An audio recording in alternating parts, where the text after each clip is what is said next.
honor of our very special guest tonight. Lick my plate, you dog dick. Dog will hunt. That's right. Episode 15, baby. So I'm Aaron. I'm the one who would be like Lefty. I'm going to bring this shit down. And I'm Josh, and I'm LG, and you'd be proud to wear my face. I don't think anyone wants to wear that thing, man. Why not? I'm attractive, dude. Ugh. So anyway, if you haven't gotten our hints, our very special guest is from Texas Chainsaw Massacre Part 2. We got no other than Leatherface himself, Bob Elmore. Oh, yeah. So, very iconic. It's Leatherface. It's one of the classic killers of all time.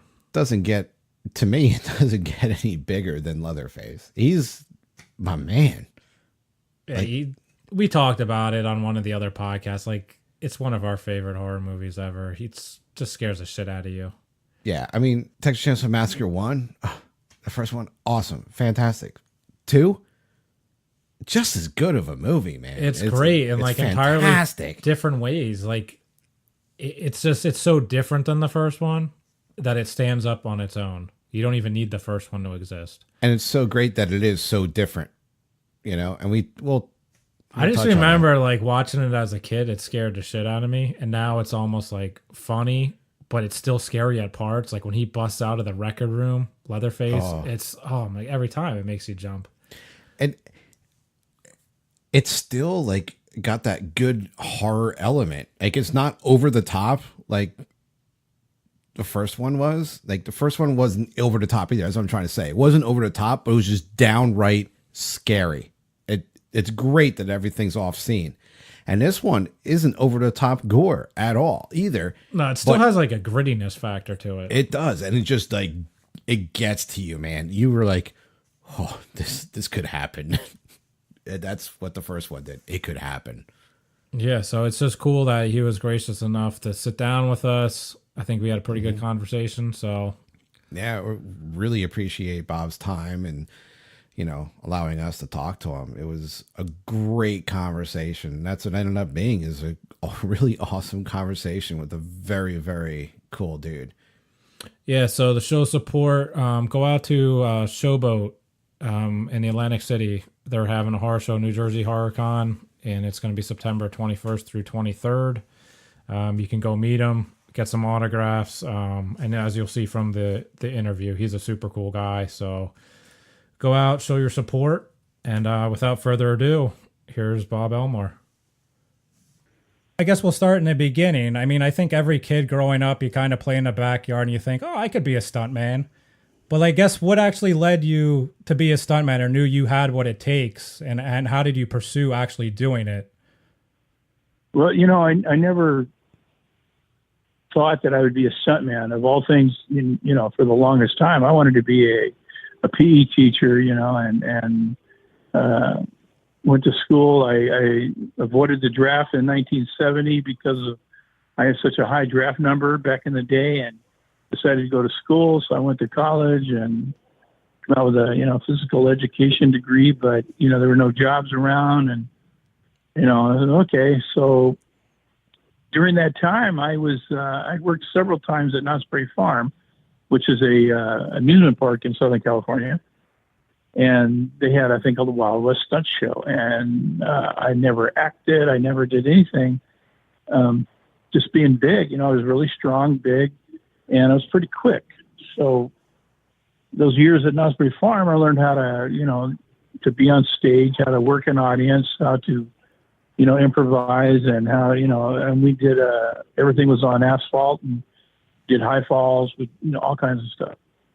And that's where I started. And that's where I decided, maybe I'll try this for real. I'm from Knott's Berry Farm, and the rest is history. Now, on your website, you were talking about, you have a little blurb about your biography. And I saw that you did like stunts with chainsaws before the movie. Like, what exactly were you doing with these chainsaws? Were you like juggling them, or no, just, lifting them and running around and stuff like that before? Okay. And I had no idea when we got. There was a group of us who we worked a lot together because we had I was the big guy. We had another gentleman named Dan Behringer, who was the average size and height guy who doubled everybody, and Jimmy Steffen, who was kind of a shorter but very, very strong. And so we got word about this show, Texas Chainsaw Massacre Part 2, and I go, what is that all about? And so I rented, which you can still rent, tapes, and I rented the tape, and I watched it, and I was floored by that. And I go, wow, this is really crazy. And that was the first time ever.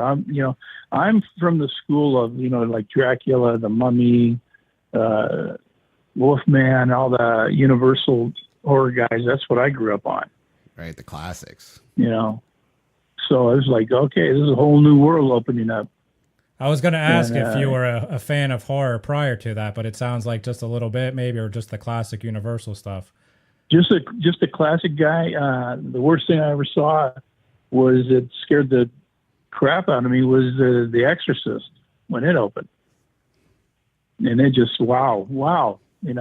But I wasn't a big fan of anything else at the time. Like I said, I was more old school, and cowboys and stuff like that, way back in the day. But I've developed quite a taste for it now. I like everything. So was it difficult at all to like act in a movie that you didn't necessarily like know much about the genre? Like, how did you prepare for the role, I guess, without knowing like horror and... No, it was like, this was going to be physical. And I was in, like I said, I was in pretty good physical shape. So anything that happens in here is going to be physical for me. I want to do that. And I'm not an actor, and I never professed to be one. That's the hardest career you could have, is being an actor. And I end up having to be an actor in that movie because the other actor, Bill Johnson, couldn't operate the chainsaw, couldn't lift it, couldn't run, didn't want to, so on and so forth. I wanted to ask, you said you went back and watched the original. Did you specifically try to study Gunnar Hansen at all to take pieces of him, or did you go into it trying to do your own thing? No, I stole a lot from him. So the thing over the chainsaw overhead, I took from him. I still whatever. I'm proud of it. The only thing I regret, I never got to meet Gunnar. I knew of him and what a person he was and all that. And we just never crossed, paths, which was very unfortunate on my part. He was a super nice guy. I met him on the convention, so I was fortunate. That's all I heard about it. And that's what, when I'm meeting people, I try to be a nice guy. I tell them the truth about what happened. If they want to ask about my career, I tell them about my career, and doing these shows is giving me a chance to travel all over the place and, making a few dollars and stuff like that. I don't gouge people. I've given more stuff away for free than I've collected on. So, but that's just me. I love the horror community is just unbelievably nice people. I share the same experience from doing the shows and the actors, just getting to talk to you now. I think the community in a whole is just like fantastic. Oh, I think so. I haven't come across anybody. There's a couple of actors out there that, that I've did shows with that, were little, a-holes and I don't understand that, because people are there to see you. They're they're paying all this money to see you, and at least you could be gracious about it. And most of them were, and a couple of them weren't. So to follow up with the Gunnar Hansen question, you mentioned Bill Johnson, who got credit in the movie, but you did pretty much everything. Did you have to also worry about anything he did prior to you taking over to say like, all right, I need to seamlessly act like Bill did and kind of blend the two? No. It was all Okay. me. He's the one that had to kind of figure, he did close-ups. I mean, some really close-up shots, and that's all he did. So everything else is me playing a character, so I just throwing stuff out there that I thought that this, person would do. And I had Toby Hooper, who was all over me like, stink on rice. And then my boss, John Moyo, well, they're all helping me through this, and Toby was crazy, but that's okay. And Dennis Hopper, what more can you say? That's an icon that you, Absolutely. that, absolutely, and Caroline Williams, who I ran into 3 or 4 years ago, who I hadn't seen in 25 years, exactly the same person she was then. Exactly. So, she was a little apprehensive about stuff, but, we kind of made her feel a little more comfortable, and that worked out okay. So you're mentioning Caroline Williams. I have to ask about the famous like sex chainsaw scene. No. It was that one of the apprehensive moments, or how did you guys come about that? Was that strictly like Toby's thing? Did you plan this out? Like that had to be kind of awkward, I would imagine. Very awkward, but I kept saying, well, what do you want me to do? What do you want me to do? And Toby, who was in the catwalk above, the set, is screaming, well, act like you're having sex with her. That's what you do. Okay. All right. Okay. He didn't say that. I'm just cleaning that up a little bit. My wife I got you. in the corner. I mean, it's iconic though. It's so weird and creepy, funny, but scary. It's just like, it was so stupid. It turned funny. It's classic. Yeah. I just like, when I saw it, I'm with the premiere of it, and I go, you got to be kidding me. It's so stupid, but you got to look at it more than a couple of times, and then you start picking all this stuff up. And yeah, it was very campy, and and believe it or not, it became a classic. It's a classic movie right now. Absolutely. And people, I can't believe the people that, that really, really like it. And they do. I mean, we love it. Honestly, Oh yeah. So okay, that's cool.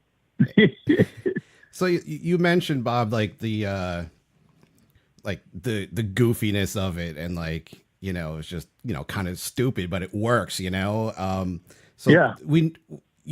The movie itself takes a completely like different approach than the first one. Oh, completely. And and this is like more night and day. Yeah, and this one's like, more like satire in a way. It like Absolutely, yeah. And was Absolutely, yeah. Do you was like, I go, after you compare both of them, and you can't, because they're so different. No, and that's what I find, unique about it, because now you've got all these other films that are repeating everything that they did, and repeating it,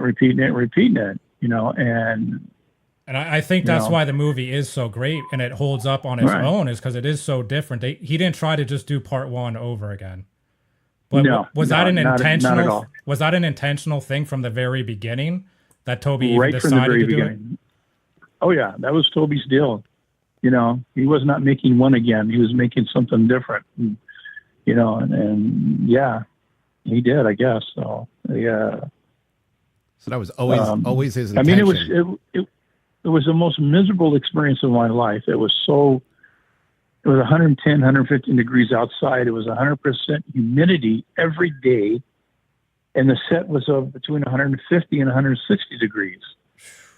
And you're wearing latex and a full tux. Yeah, carrying around a 75-pound chainsaw. All we do is drink water all day long, and sweat. And, the big thing at the end of the day was they had a huge cow trough of Lone Star beer.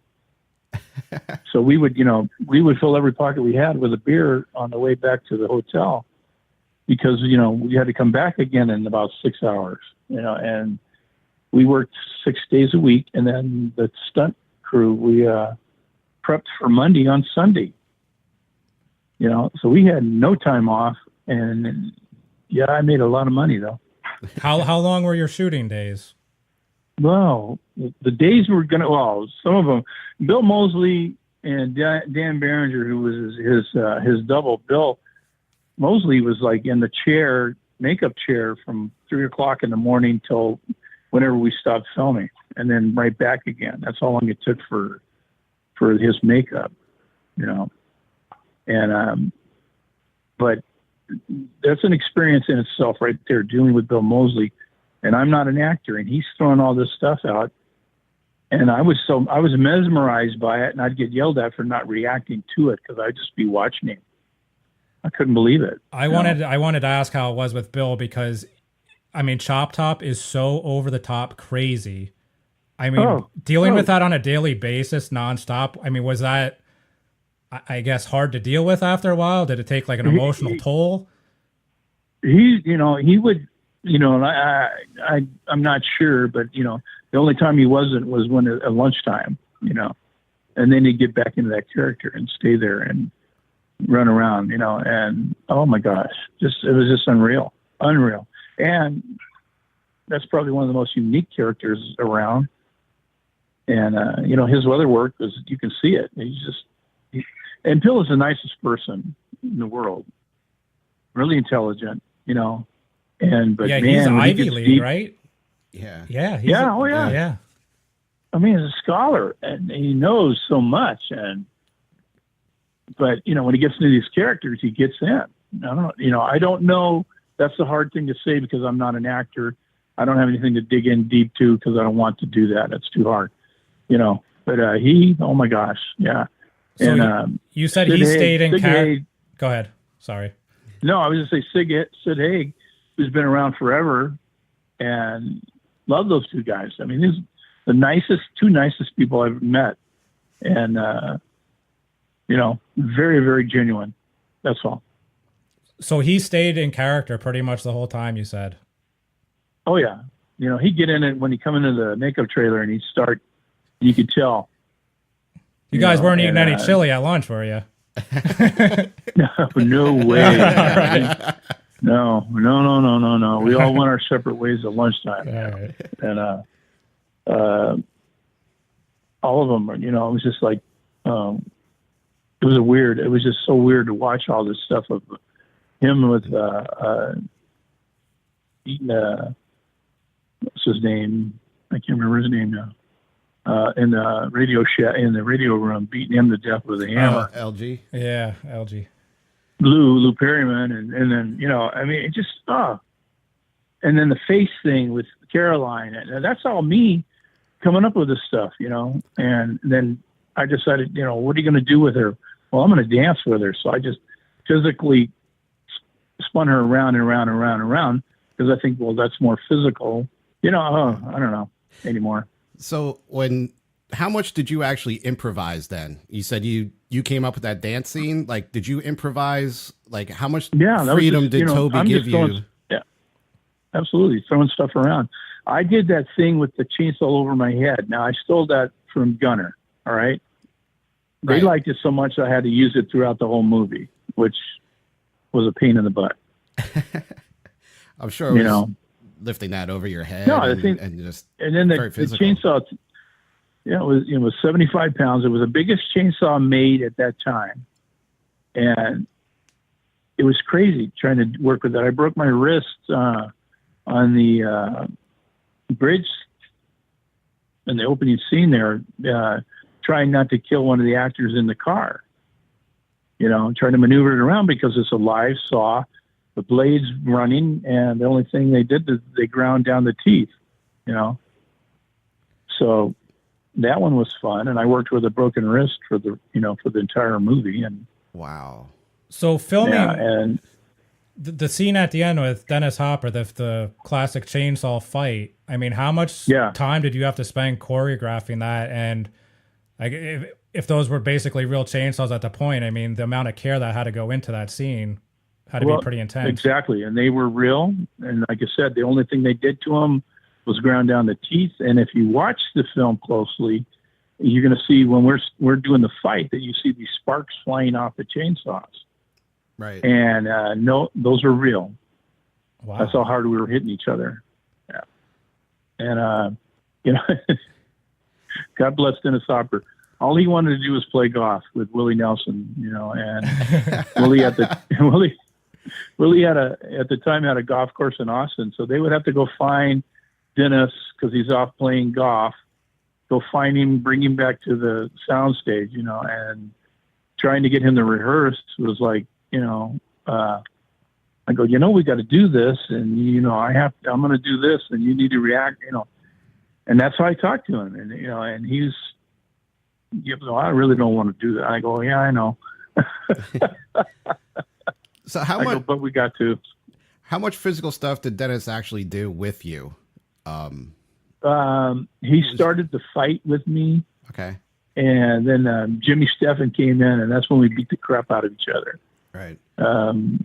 Jimmy did the jump off the rock, I think, someplace in there, and it's the old jump down and the actor pops up thing, and that was, Dennis did that, and then the other stuff that he did, the Sign of the Timbers, I believe, and that was all him. All right. Huh. But man, oh man, so we did it. There was a scene in there towards the end of the movie where Chop Top falls down the mountainside. Well, we did that early on in the movie, and something was wrong with the camera on take one, and Dan Berringer just about killed himself on that. And cut, had to go take two, and man, oh man, yeah, life of a stuntman. Wow. And that's the very end you're talking about when Chop Top gets kicked off, right? And he falls down that tube and everything. That was all that, yeah. That's a far fall. Oh, yeah, that hurt. Yeah, wow. So they get into a little bit of your other parts of your career. I mean, you've done some really big movies like Pirates of the Caribbean and such. Do you have any interesting stories to share with us? Like what's the most unique thing? The only thing I can say, I want to share with you, because Johnny Depp was the coolest guy ever on that show. All right. The first one. And we had so much dialogue between us, just, BSing up on the scaffolding in between takes and doing this and doing that. And people don't realize how long it does take for a movie to be made, because all the intricacies involved and lighting and all that stuff. And so we had some very nice conversations up there, and it was just a genuine, nice person. I don't, whatever he's doing now, whatever, but at that particular time, he was really nice to me, and I had a blast with him. Now, I saw you were in Who's Harry Crumb and Uncle Buck. Did you double for John Candy, or you just happened to be? I doubled John. I doubled him in like 6 or 7 movies. Really? So how was it with working with John Candy? John Candy was his greatest person ever. He, the nicest person, nicest man around.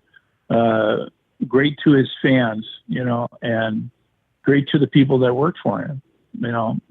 The inner circle, which was like old time Hollywood, was hard to get in, but once you got in, was great. He would do anything for you.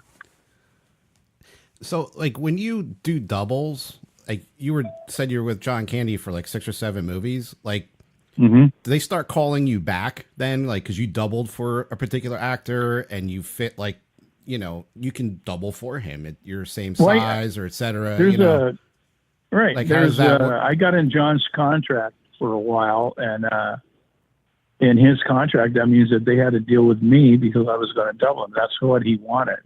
Like, and so that worked out great. But again, it was so hard to do that.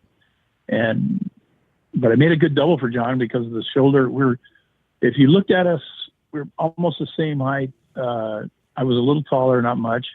Same shoulder width, and I wore a belly pad because he was huge. But yeah,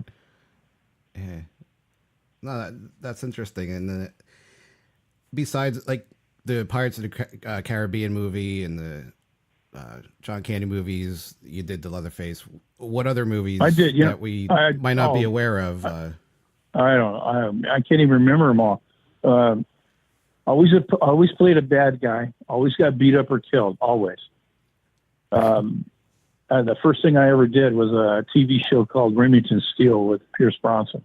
Oh yeah, I remember that. The first thing I did where I actually got paid was, it was a 2-day show. I had a little part in it and did this big fight and I was killed and, hallelujah. And just many, I don't know how many episodes of Married with Children, where I was, always got beat up in the sports bar. Or I was a pink lady on a show, which was very, I mean, it was just, that was a great paying show and the residuals were good. And, we were 3 days a week, 3 days. We filmed 2 shows on Friday and they took whatever the best of the 2 shows and they fed us like kings and queens. So that was a great gig to get. So along the lines of you were in John Candy's contract, then you would sign on for like different TV shows as a contracted stuntman for that particular show for a while? Just for just for his movies. That's all. No, I mean, but like, and then I'm sorry, like, then I would get stuff in between that, where, I would work on TV shows and stuff, do that. The first thing I did for John was Spaceballs. Oh, I just watched that the other day with my kid. Love that movie. But would you like sign a contract for like Married with Children and you were good for like a season, or was it per episode contract? No, that was individual episodes. Okay. And depending on what it was, but they did a lot of stuff, Al Bundy was always going to the sports bar. So there was always some crazy thing going on. I played Genghis Khan with Robert Englund as a devil on one episode, and just stuff like that. Wow. Yeah. That's a little bit of did not know that one. Odd trivia right there. That's awesome. Yeah. And we did a picture, which I sell, is a picture we did for People magazine. It was myself, Robert Englund as Freddy, Kane Hodder, and George Wilbur as Michael Myers. I have Kane. Yeah. I see that picture floating around the convention circuit. Yeah. Oh, Kane is everywhere. Yeah, Kane does everything. Robert does it. They're all, all that. But we go way back. I worked with Kane on a movie, Vulcanvania, that he doubled Dan Aykroyd and I doubled John as a brother and sister on the movie. So, yeah. And I make a very ugly woman. Were you able to keep any of your costumes or anything, either from Texas Chainsaw or really any of the movies? Are you a collector of any of that type of stuff? Souvenirs? The only thing I kept, which I don't know why I did, I kept my tie, original tie, forever, 25 or 30 years, and I would drag it around. And I had the teeth that I wore. And I ended up selling those to a collector I think he's from Kentucky. And because he was such a nice guy. So, yeah, he gave me a lot of money for him. But, yeah. But that's it. I never thought of keeping anything. The only thing I have right now from anything is my wrist cuffs from as the executioner in the Pirates movies. That's it. So what do you do with yourself now these days? You're not an active stuntman, correct? Now, yeah, I retired. You've been retired for a while. I'm enjoying, like I said, I just got remarried last Saturday, a week ago today. And awesome. My wife and I we're going to go to New Jersey for a show. We're going to go together to Niagara Falls for a show. And then I'm going in November to Germany. The Germans love all this stuff there, and so that's all I'm doing. I retired. I have a nice retirement from SAG, Social Security, and doing these things on the side. I travel. We travel. Well, that's what we're going to do. We're just going to take it easy. Sounds like a great plan.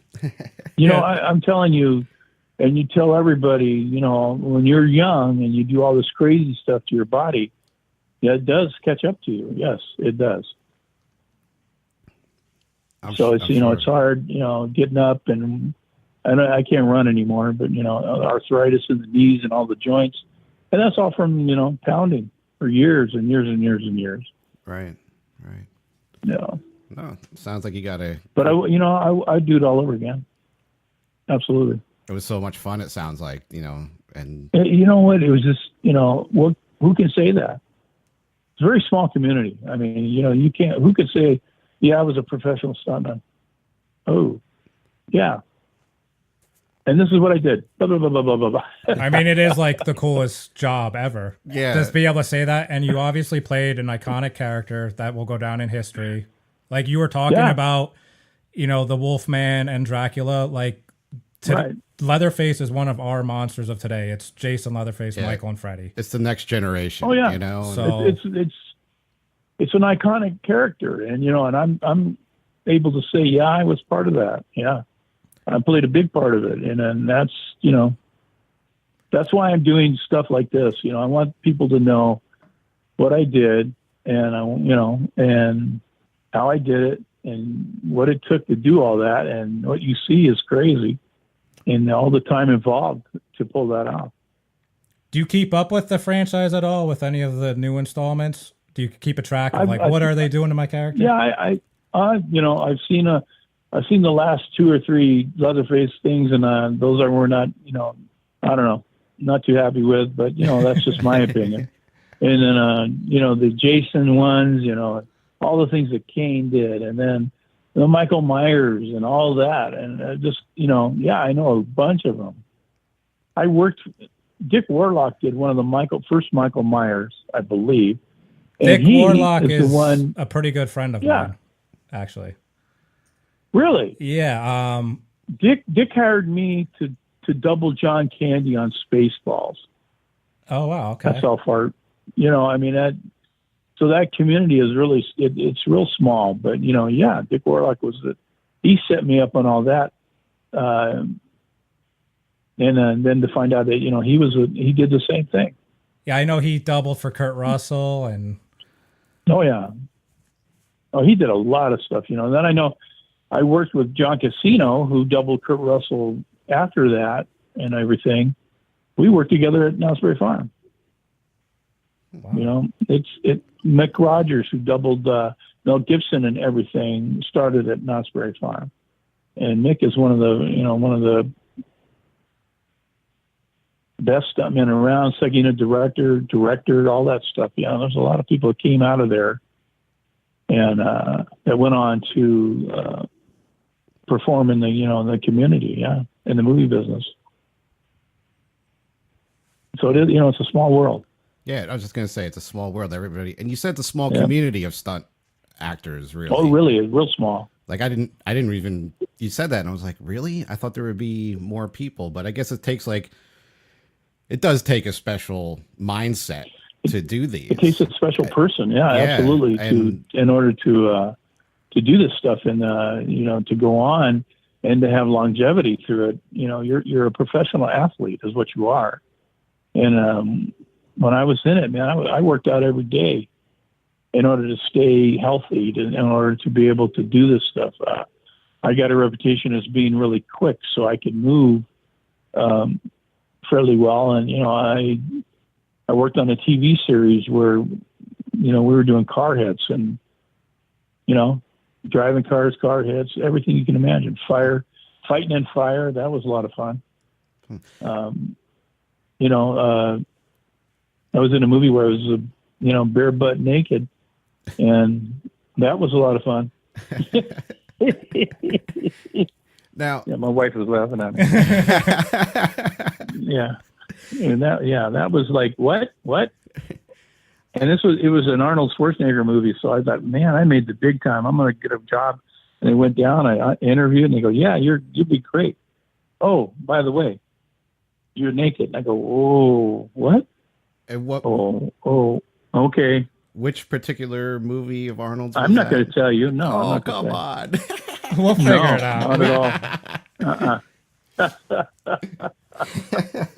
So, and so all kinds of stuff. Are you kidding? I had a little part where I got killed in The Usual Suspects, and that was the most weirdest movie that nobody knew anything about, but it turned out to be a great show. Yeah, that's a good movie. Really good. Being John Malkovich was another one I had a little thing in, and that was the weirdest movie I've ever seen. That was strange indeed. That Yeah. was just out there. So, I mean, I just run the gamut of stuff, Right. That's very impressive career Yeah. list. Absolutely. Yeah, it's amazing. I can't remember all the things anymore. So, no, it's amazing how much stuff you've been in, and you did like a wide range too. It wased just you weren't stuck in one genre, So no, that's awesome. not at all. You that can't were able to branch out in order to make. Yeah, in order to make a living, you have to be able. You hustle in everybody, no matter what it is, and that's what it is. It's a big hustle. It's who you know, and if they can give you a job. Right.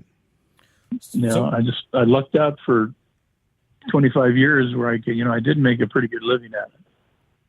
So we wanted to promote your upcoming shows. I know you're at the New Jersey Horror Con at the Showboat in Atlantic City, September 21st to 23rd. Right. So definitely, everyone out there, go check out his table, get some autographs. Absolutely. Come by and say hi. Walk by and say hi. Make sure you yell at me and I will yell at you back.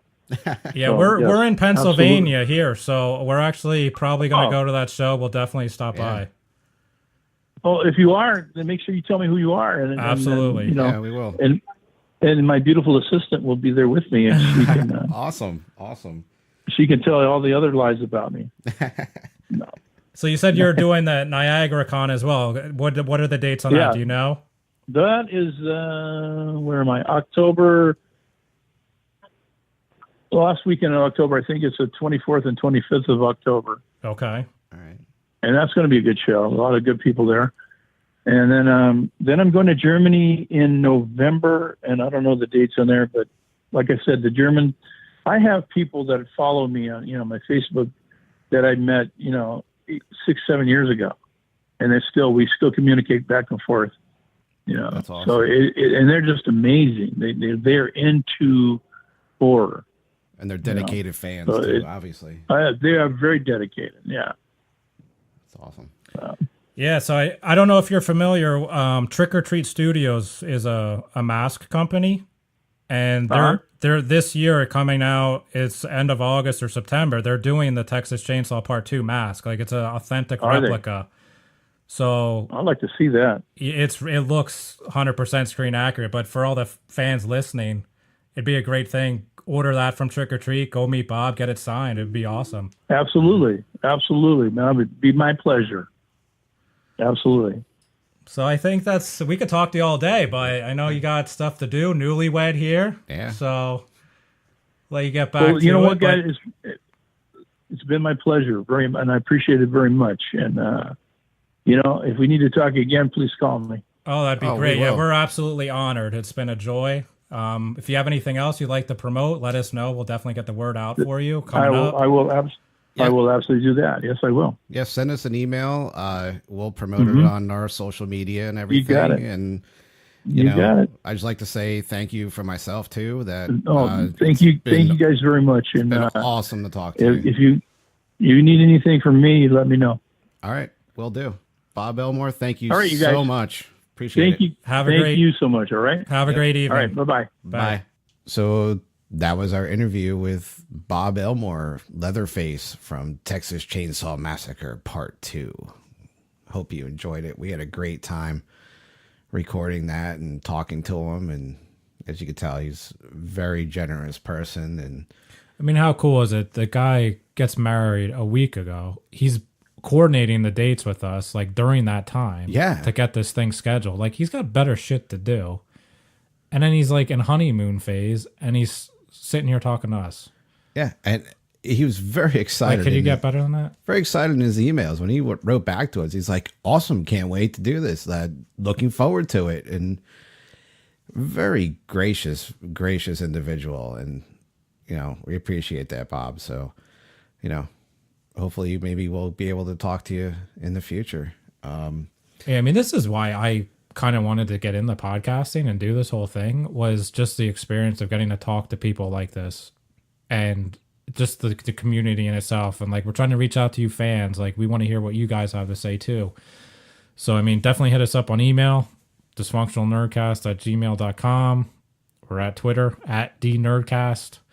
We're on YouTube under Dysfunctional Nerdcast as well. Facebook, same name.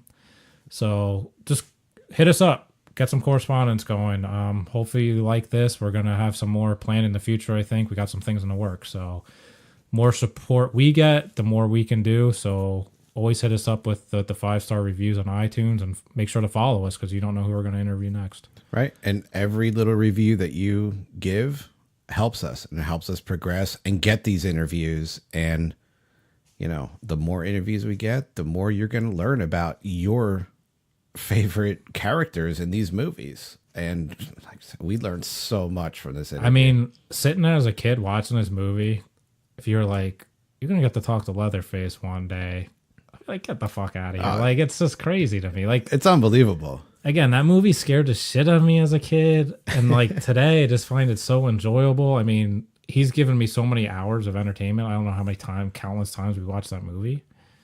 Yeah. And then I'll sit there and talk with the dude. And it's a movie you can watch over It's and awesome. over. It really is. It's such a fun movie to watch. But, you know, so, you know, Bob has his own social media. He's on Facebook. He has a website, bigbobelmore.com. Check it out. You know, he's got his appearances there. He's got a little blurb about his, you know, starting in the business and everything, you know, biography there. Some photos, videos and stuff, and, you know, show him some support. And, you know, really, really good guy. I can't say that enough. Yeah. So thanks again. And until next time, watch out for them damn peppercorns.